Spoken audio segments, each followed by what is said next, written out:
Dr. Goodwin, what does a scientist look at this and say to us?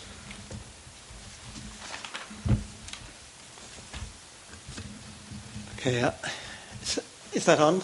It is. It is, great. Actually, I think Dan really captured the thoughts very well. I'd probably just add a few just additional thoughts. First of all, this is a project going in the YOLO bypass where mainly initiated by Ted Summer at DWR. We know the potential value of the floodplain and some of those habitat. There's a very long documented peer review science about the value of this particular area. Secondly, from the science perspective and what might go in the plan, we know there's a highly qualified interdisciplinary team working on this.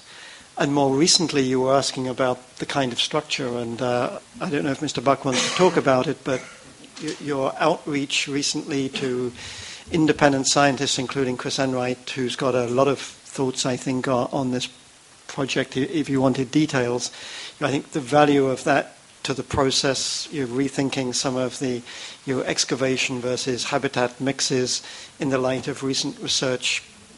So the best available science is coming there. There's a lot of very nice connections that you've been making. I think a couple of the other issues with all of these restoration projects, it's all really about the physical processes. If you can get that right, then the function will follow form. What do you mean by that? If you try and force some type of habitat on the landscape, and there aren't the long-term physical processes to sustain what you're trying to create, you're going to be in this continuous maintenance cycle. Similar to the point made at our last meeting by the Institute presenting its report, right, that although you can't reproduce everything that once was there, there are features that still come closer than not to replicating the more desirable conditions. And you ought to emphasize that. Right. And how do you connect things across the landscape? So this issue, though, too, is more about, yes, you'd love to have channels in point X and it looks great and you think that's the habitat that has certain value, but if the physical processes, the flows, the sediment deposition, the vegetation, all of the things that you need to make the functioning, if the physical processes aren't there and you're having to force it, you're going to be into this continuous battle. And so I think one of the issues that's going to come before you a lot, and it really came from the Robin Grosinger, Alison Whipple talk, is that if restoration is going to be entirely driven by certain credits, you run the risk of this opportunistic acquisition of land and the forcing of certain features into the landscape that really don't make sense in terms of the total functioning.